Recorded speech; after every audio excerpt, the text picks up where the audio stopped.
जय जगन्नाथ सांग मैंने वेलकम जनाऊँ आ गोटे मिनी ब्लॉग को आपण मैंने जमी जानते कि मुझे भुवनेश्वर आसती बोली तो कॉलेज आमर खोली जाइए हेले दुखर विषय यह कि जो आम भुवनेश्वर आसलु बोली हेले पुणी किछ दिन पर आमको छुट्टी दि जाता अधिका गरम सकाशे आउ रज भी जेहेतु आगू थी आमको छुट्टी मिल जाता तो जेहेतु आमर रूम सिफ्ट कराइला आम घर को जावाई मना कर हेले आमर सडन प्लानिंग हेले कि आम जीवु घर को बोलिका तो जिनपतर बस रूम रखी घर को पलि आसलु तो बस बहुत कष्ट आम दी जन को मिलता तो आम बस स्टैंड रे भी पहुँच जाइलु आम भाई की कहीलु भाई हेले कौन करते ना घरे जन जेहेतु आम लेट हम बोलिका तो रात्रि मुझे किसी सुट कर पार नी तो सका लेट्रे उठी तो मुझे सका वीडियो किसी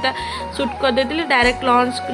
सुट करी लंच कौन कौन खाई से गुड़ाक आम गाँव में लस्सी मिलूला मो भाई जाकि आनी बोली सीरियसली से लस्सीर टेस्ट मत किसी भी भल लगे मत बस पानी पीला भाया लगे जेहेतु से चीनी पड़ता जब वीडियोटा भल लगे तो लाइक कमेंट शेयर करेंगे।